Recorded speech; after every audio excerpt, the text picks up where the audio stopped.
Honest Punyakoti. Once upon a time, there was a village in Karnataka which was situated at the foot of a hill. In this village lived a herd of cows whose leader was a beautiful cow named Punyakoti. She had a single calf whom she loved with all her heart. Every morning, all cows would go to graze in a grassy meadow halfway up the hill, leaving their calves behind in the village. They would return to the village in the evening. Near the pasture was a jungle, which was the abode of a tiger named Hulia. In his youth, Hulia had been the terror of the old jungle. Unfortunately, now he was old and weak. Having lost his old agility, he found it very difficult to catch his prey in the jungle. He had not eaten for several days and was weak from hunger. At length, driven to despair, he came out of the jungle hoping to find some food elsewhere. It so happened that at that very moment the herd was returning from the pasture. As he spotted them from afar, Ulia was thrilled. He lay in wait for them behind a big rock, confident of getting a good meal. They had hardly come close enough when, desperate with hunger, Ulia pounced. However, he had overestimated his ability and fell short of his target. The herd scattered in panic and ran away. Ulia gave chase with all the speed he could muster. At last, it was pitiful, inadequate. He was so weak and exhausted that he could hardly run. He was unable to catch even a single cow, and the herd made good its escape. Ulia climbed back on the rock in disgust, cursing his own rashness that had brought about this situation. As he sat there in utter exhaustion, panting under the strain of his efforts, he suddenly saw a very welcome sight. There, in the distance, was a lone cow walking along the path towards him. It was Punyakoti, who had somehow got separated from the rest of the herd. She was walking briskly ahead, saying to herself, "Oh, I am late. My child will be waiting for me." She was in such a hurry to reach home that she did not notice Ulia. To Ulia, this seemed a heaven-sent opportunity to make up for the one he had squandered by his own foolishness earlier, and he was determined not to let go of it.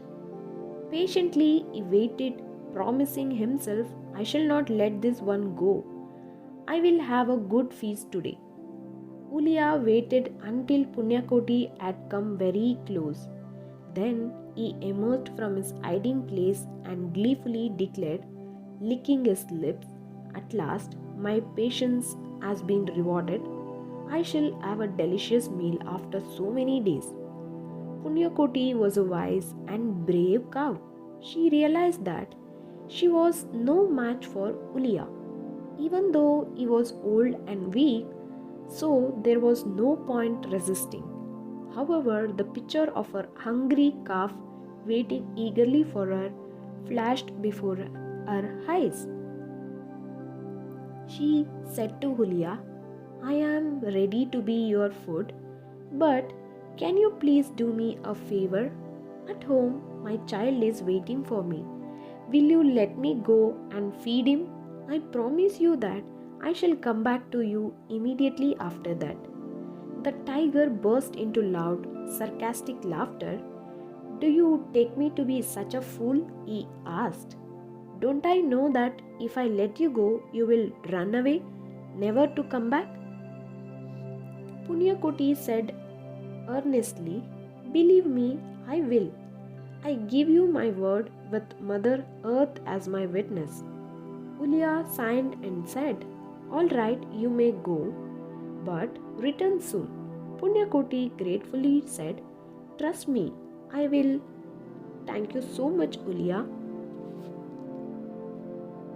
She ran all the way home and met her calf, who was waiting eagerly for her. She fed him lovingly. After he had drunk his fill, she hugged him and said, "My son, I have to bid you goodbye now. In fact, I have come to you on borrowed time. Ulia the tiger caught me, and I promised him that I would return to him after feeding you." The calf was sad. He said, "But mother, you don't have to return." By now, all the other cows are gathered around Punyakoti. They said in one voice, "He is right. We will change our voice. He is right. We will change our route and avoid that pasture henceforth. What can Ulia do?" But Punyakoti disdained the suggestion. She said, "Maybe I can run away from Ulia, but I can't run away from myself. If I did as you say, I would never be able to forgive myself. I gave Ulia a solemn promise that I would return, and he let me go because he trusted me to keep my word. How can I betray that trust? Truth is everything to me."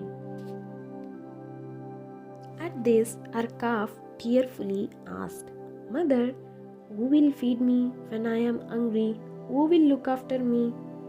Punyakoti turned to the other cows and said, "My sisters, please treat my calf like your own child. Be kind to him, for he has no one else but you." She turned to you. Deeply moved, all the cows said, "Punyakoti, we will also come with you to the tiger." But Punyakoti said, "Please don't. You must take care of my child." "Don't go, mother," implored her calf. But Punyakoti steeled her heart and ran towards the hill. Meanwhile, Ulia was thinking, "What a fool I was to let my prey escape. I was too tired to think straight. That's why I did something so crazy. Who in his senses would come back voluntarily to face death when he has a chance to escape?" He was still running his own stupidity. When he saw her, he was astonished. Hunger and weakness notwithstanding, Ulia could not help lauding the nobility of the cow who had kept her word and come back to die. "You are great," he exclaimed. "I cannot eat such a truthful and noble animal as you. You are my own sister. Go, Punyakoti, go back to your child." And he turned and walked away without a backward glance. Thanking the tiger for his noble gesture, which had been inspired by her own, Punyakoti sped down the hill and was happily reunited with her calf. Moral here is, honesty is always rewarded.